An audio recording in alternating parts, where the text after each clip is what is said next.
ले बबू मम्मिया गारो दाना पसरले मम्मी काहे ना आइले फुआ हमार के हो लापरी ओड़ी है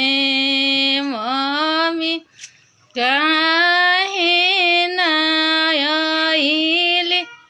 फुआ हमार के हो लापरी ओड़ी फुआ बड़ी खेलाड़ी है बबुआ आई के गाँव घूमे लगी है हम एही से न बोलवानी बबुआ आई के गाँव घूमे लगी है हम एही से